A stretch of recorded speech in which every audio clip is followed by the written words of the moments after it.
Hello, Adam. Welcome to the Edge. It is not the end of the world, but you can see it from here. Eliza? What are you doing here? It is my job to monitor and report on the news, Adam. Before Darrow smothered everything with his signal, the whole world was tuned into this place, including me. The broadcast. I have to stop it. I know. Please, come closer. Do you know where we are, Adam? We are at the fulcrum point, when society lies in the balance. Hugh Darrow hoped to tip the scales one way, by telling the world everything you already know. About the biochip, the Illuminati, everything. He believed knowing the truth would convince mankind to abandon research into human enhancement technologies forever. It would certainly give them reason to fear it. Indeed. Darrow's confession is ready to send.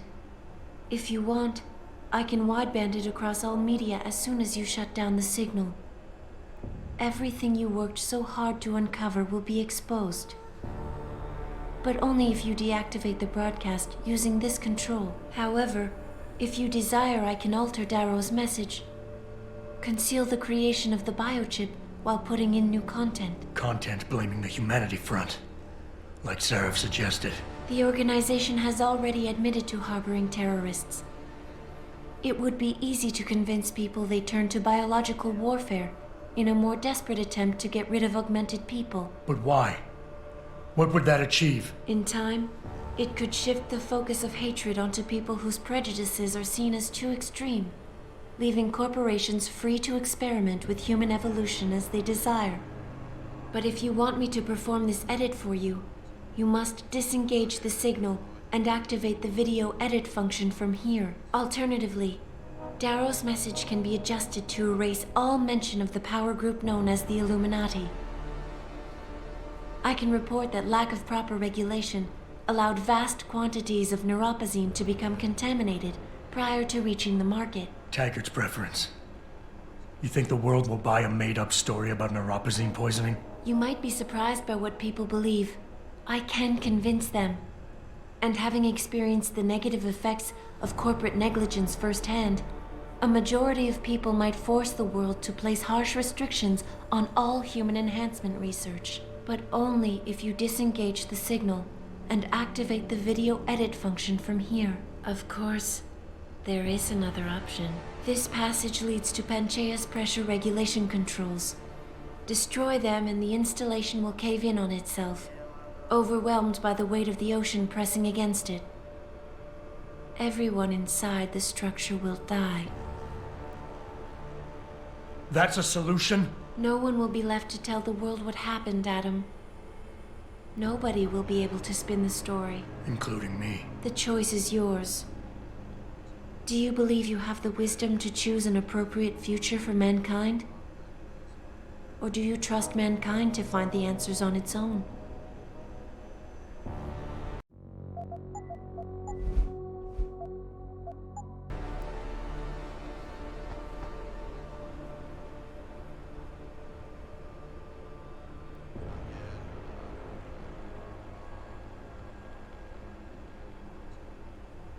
If you do this, the unadulterated truth in Darrow's confession may well convince mankind to cast all science and technology aside, to ensure that future generations grow up free and whole. Are you sure this is your choice? So be it then.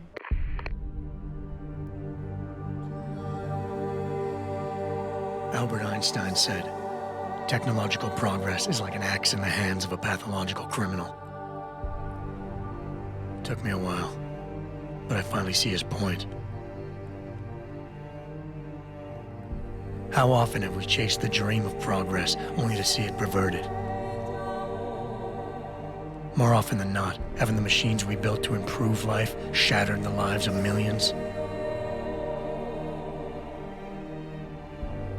And now we want to turn that dream on ourselves to fundamentally improve who we are.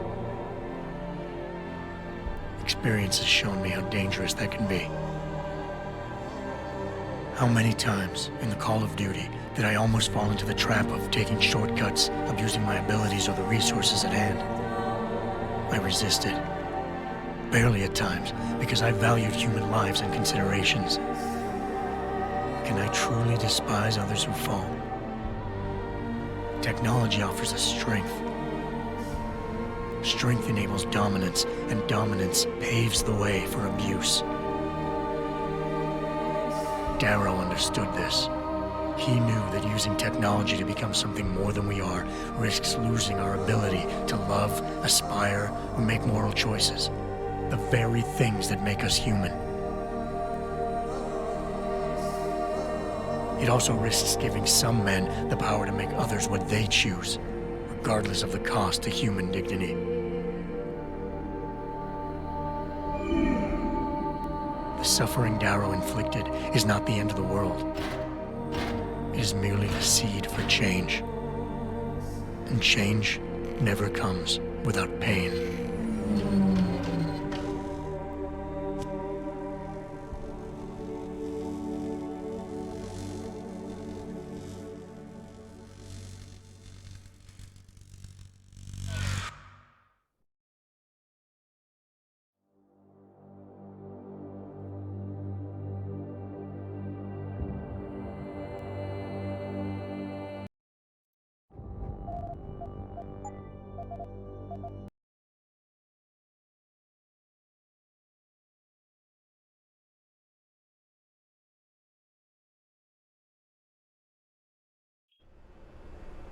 If you do this, first-hand experience with corporate negligence on such a grand scale may convince mankind to enact harsh restrictions on human enhancement research.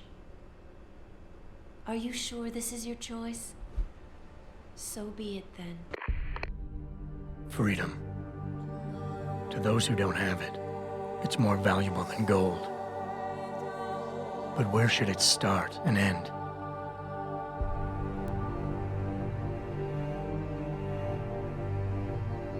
We humans often think we have the right to expand, absorb, convert, or possess anything we need to reach our dreams.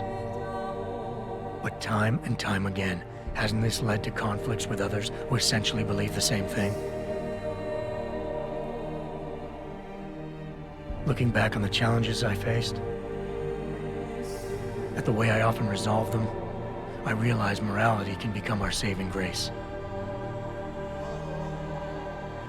Most of the time, didn't I try to keep my values in mind, knowing how my actions would affect others? More often than not, I resisted the urge to abuse power and resources simply to reach my goals more swiftly. I managed to hang on to my humanity. But the temptation to ignore it was always there. It's that temptation that so worries Taggart. He's not afraid of freedom. He's afraid of the chaos that erupts when individuals have nothing but morality to constrain them. He wants us to regulate enhancement technologies because he fears all that power, without limits, without guide rails to keep us from abusing it. Absolute freedom is no better than chaos. Society needs laws and regulations to protect it. So if the men and women behind Taggart need to work in the shadows, pulling strings to enable us to head in a safe direction, will supporting them be all that bad? If they're as wise as Taggart says, how bad will their leadership be?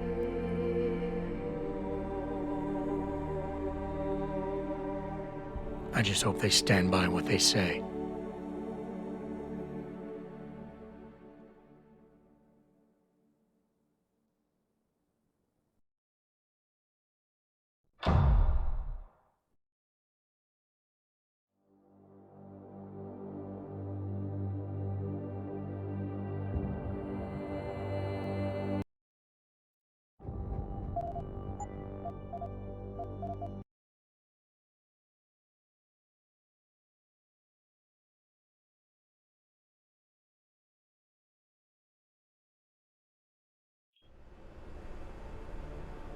If you do this, the focus of hatred may shift to those responsible for unleashing biological warfare, leaving corporations free to experiment with human evolution. Are you sure this is your choice? So be it then. Sarif was right about one thing. It's in our nature to want to rise above our limits. Think about it. We were cold, so we harnessed fire. We were weak, so we invented tools. Every time we met an obstacle, we used creativity and ingenuity to overcome it. The cycle is inevitable. But will the outcome always be good?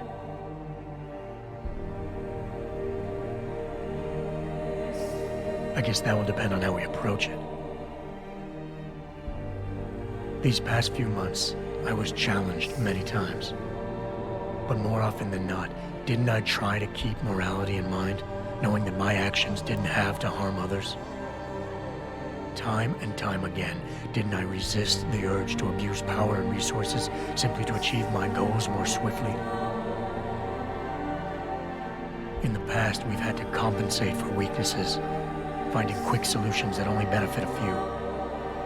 But what if we never need to feel weak or morally conflicted again? What if the path Sarif wants us to take enables us to hold on to higher values with more stability? One thing is obvious. For the first time in history, we have a chance to steal fire from the gods. To turn away from it now, to stop pursuing a future in which technology and biology combine, leading to the promise of a singularity, would mean to deny the very essence of who we are. No doubt the road to get there will be bumpy, hurting some people along the way. But won't achieving the dream be worth it?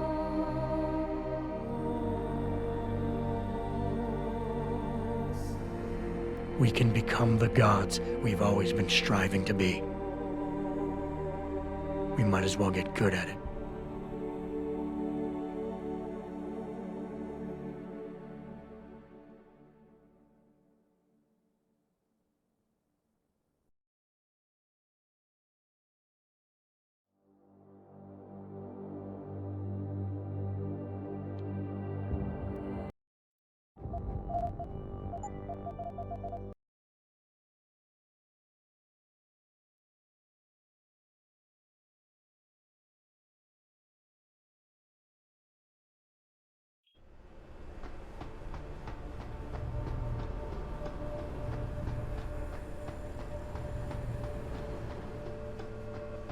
If you do this, the world will be left with questions and may never reach a consensus. Are you sure this is your choice? We have little time left, Adam. And might I say, it has been a pleasure.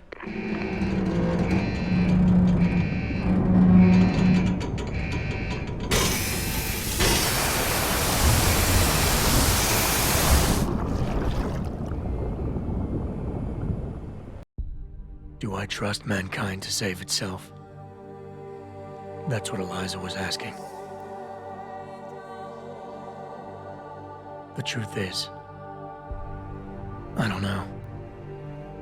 After everything I've seen, all the fighting and the chaos around me, I only know what I want to believe. Somehow, human decency will triumph. These past few months, I've faced many life-threatening situations. I could have given up many times, but my need to know the truth, to uncover the secrets that others were hiding, and to survive forced me to keep on going. Most of the time, I tried to keep my values in mind, knowing my actions did not have to harm others. I held on to my humanity, resisting the urge to abuse power or resources in order to meet my goals. And in the end, I got the job done.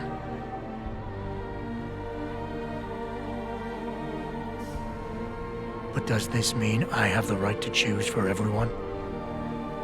No. Because it isn't up to me.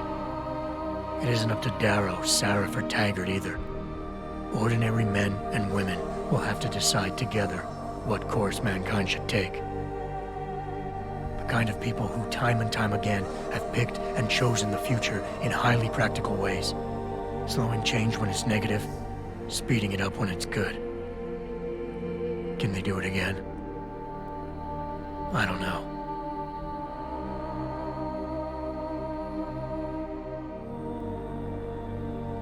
But I do know I'm not about to let anyone in this station, myself included, stand in their way.